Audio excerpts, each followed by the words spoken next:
1 मे पासून महाराष्ट्र सरकारने प्रत्येक रिक्षा चालक आणि टॅक्सी चालकांना मराठी येणे हे अनिवार्य केले आहे. आता याच्या विरोधामध्ये 15 लाख टॅक्सी चालक आणि रिक्षा चालक हे मैदानामध्ये उतरणार आहे.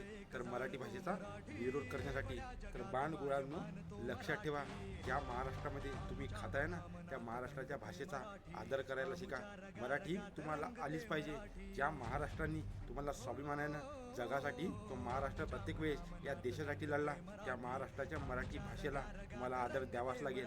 जर महाराष्ट्रामध्ये मराठी भाषा तुम्हाला बोलायची नसेल तर खुशाल तुम्ही महाराष्ट्र सोडू शकता, पण मराठी ही आमची अस्मिता आहे.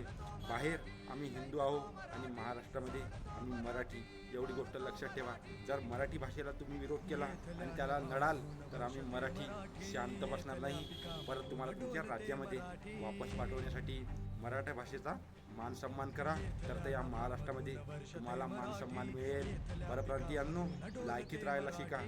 भले हिंदू असून आम्ही तुम्हाला भाऊ मानत असेल, पण जर तुम्ही आमच्या अस्मितेवर वार करत असाल ना, तर आम्ही तो सहन करणार नाही. कारण मराठा हा आमचा इतिहास आहे आणि मराठी आमची अस्मिता आहे. छत्रपती श्री शिवाजी महाराजांनी त्यावेळेस तलवार उचलली म्हणून आज हा देश आणि देशामध्ये तुम्ही सुरक्षित आहात. नाहीतर तुम्हाला परत या देशामध्ये दुसऱ्याच कोणत्या तरी वेगळ्या रूपामध्ये जगावं लागलं असतं. एवढी गोष्ट लक्षात ठेवा. मराठी भाषेचा विरोध करताना तर तुम्हाला उभं राहायला महाराष्ट्रामध्ये जागा देणार नाही. हे मराठी माणसाचा शब्द आहे. जय शिवराय, जय महाराष्ट्र.